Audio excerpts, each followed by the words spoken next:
Reef did have a failure with his cool suit and just didn't wear the cool suit in practice too. Back in my day, Chad, starting to sound old, we didn't have cool suits, mate, so you had to tough it out. So Reef, I think, learned a little life lesson there from his team owner, Terry Wyhoon. Toughen up, Princess, deal with the heat, and you'll be right. It's all about learning the many parts of being a race car driver. That left front on that car, the Dunlop, is wobbling around a little bit on the Stephen Page Bros RV car. And that's not a good sign for the crew down at Eggleston. They'll have to do some work on that. It looks like the front wheels are cross-eyed, Chad. There's a great view of it. So first sector exit of turn 3. Second sector you saw right there, pop up exit of turn 12, and Nash has done a personal best to there, and he's currently cumulatively fastest to the end of the second sector. So can he finish this lap off nicely? You see very taily as he's trying to get the power to the ground through 11 and 12 there. Makes the apex nicely at the final corner. Now you need good drive traction off the final corner. He's trying to look for a little toe off that car in front to get to the line. Does that improve? Improves his lap time, but not his position, a 16.14. So it's still Michael Anderson, who's sitting in the pits at the moment. He's taking his helmet off. Oh. He's parked it up. He's confident that 15.9 is going to get the job done. We still have 2 and 40-odd seconds to go, 2 minutes, 40 seconds to go in this session. And Anderson's done the one run and parked it, so.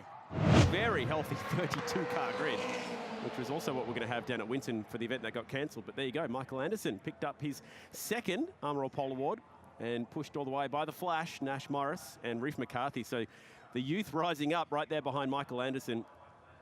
A couple of teenagers, very young teenagers too.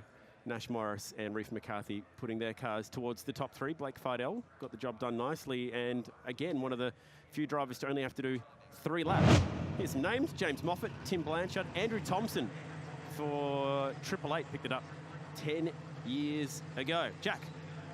I've just been trying to have a look a bit of what the teams are planning to do here, and it looks like everyone's doing the same sort of thing. Going out on the tyres from yesterday, I expect to see them all in within a lap or two to put the new tyres and get back out there. Interestingly enough, I just checked the track temperature again. It hasn't gone up as much as I thought it might have. It's still only 28.7 degrees, so very similar conditions to what the Super 3 cars have just had. Thank you very much.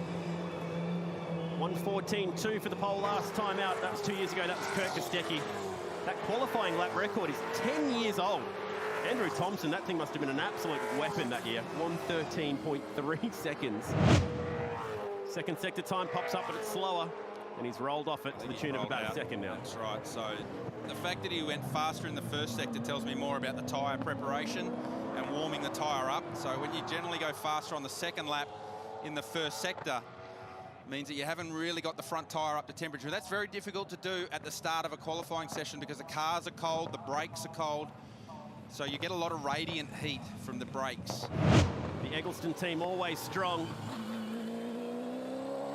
Winners here in the past with Paul Dumbrell, who used to use Super 2 as a way to stay sharp and fit and ready for the big races at Bathurst. Nice lap. McLean goes inside the top 10. This is tight.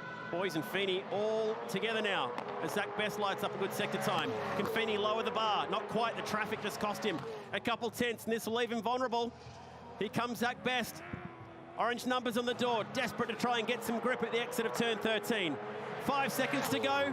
Can he go to the top? No, not quite. With a brilliant middle sector, couldn't quite finish the job off. Slight slip through the last sector has cost him. And he did get to the line with enough time to get another lap in, but it's going to be oh so difficult to improve from here. As the checkered flag flies, Tim Blanchard is the first car to greet the checkers, and he goes to 3rd. So great job, Tim Blanchard. His quickest, a 1:14.32. And the Eggleston crew watch on. Can anyone knock off Brock Feeney, or is this going to be his first pole award, thanks to Armour All? McLean goes again, he's 10th. These laps are all vital importance to Matthew, who's still very much learning his craft. Gets the car nice and straight, drives it towards the checkered flag. Further back, John McCorkindale, 14th at the moment. Can he jump up a few spots?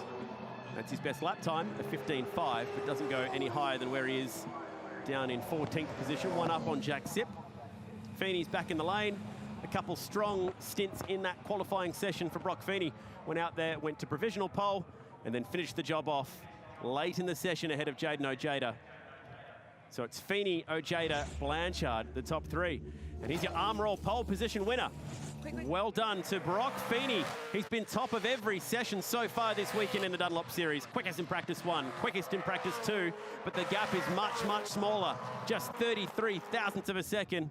He's been rapid, and he has taken his first ever Arm Roll Pole Award. Congratulations to the crew at 888. It's been 10 years since we've seen 888 on the pole here at Darwin, and it's Feeney, Ojeda, just 33 thousandths of a second separating these two. Jaden, after a wildcard appearance at the mountain last year in the great race, keen to impress the team bosses up and down pit lane. Tim Blanchard, welcome back. Tim, just a 10th off the pole today at Eggleston. Aaron Seaton, that's a new career best, only his second round. Zach Best, 5th for him, and that is a market improvement on where he was qualifying at Bathurst.